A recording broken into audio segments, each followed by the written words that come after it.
balita na ikay mawiwili. Mga nagbabagang kamao, mga So mga par, matapos nga po manalo ni Canelo Alvarez sa naging laban nito kontra kay Jaime Munguia noong Mayo 5, kung saan inaasahan ng karamihan mga idol ng susunod na makakalaban ni Canelo, ang Puerto Rican superstar na si Edgar Berlanga. Mas pinili ni Canelo si Demonyo na labanan mga idol, sa gayon para makaiwas kay David Benavides. At syempre malaki ang fanbase ni Berlanga. Sa madaling salita mga idol, easy cherry pick ito para kay Canelo. Bagamat tila hindi na yata kaya maatim ng International Boxing Federation o IBF ang palaging pag-cherry pick ni Canelo sa kanyang mga kalaban. Kaya noong nakaraan mga idol, opisyal na po nila inutusan si Canelo Alvarez na labanan ng kanyang IBF mandatory contender na si William School. Marami ang nagsasabi mga idol na joke lang daw ang utos ng IBF kay Canelo at hindi daw nila kayang panindigan ang kanilang utos sa pay-per-view king at pera lang daw ang katapat ng IBF. Pero seryoso talaga mga idol ang IBF sa kanilang utos kay Canelo at naglabas na sila mga idol ng order na dumiretso na daw si Canelo at William School sa first bid na gaganapin sa June 6. Sakaling magmatigas daw si Canelo mga idol at ayaw pumayag sa first bid, alam na daw ang kasunod dito mga idol, baklasan ng IBF si Canelo. Pero marami naman ng mga boxing experts mga idol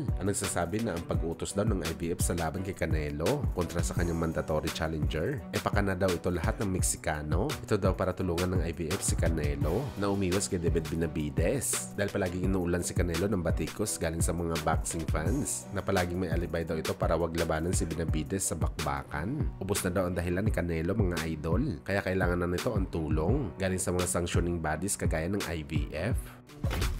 Sa kabilang banda naman mga idol, Iron Mike Tyson muntik na madali sa heat stroke, kung saan mga idol muntik na mawala ng malay si Mike Tyson. Habang hinihintay nito ang kanyang flight papuntang Los Angeles, biglang nagsuka at nahilo daw si Mike Tyson mga idol dahil sa sobrang init ng panahon. Sinabayan pa nito mga idol na meron pala matinding ulcer si Mike Tyson, kaya kinailangan talaga nito ng assistant at wheelchair. Pero sa ngayon mga idol, okay naman daw si Mike Tyson. Natural lang naman daw ang ganitong bagay mga idol dahil 58 anyos na si Tyson. Kaya dahil dito mga idol, marami ang nababahala kung matutuloy pa ba ang bakbakan nito sa exhibition fight kalaban si Jake Paul na gaganapin sa buwan ng July. Saktong 2 buwan simula ngayon, kung saan marami ang nag-aalala kay Mike Tyson mga idol.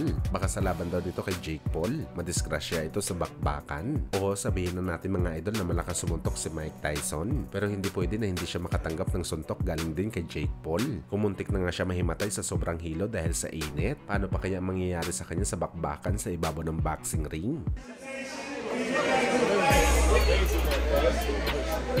We have one round. Artists, everybody in here.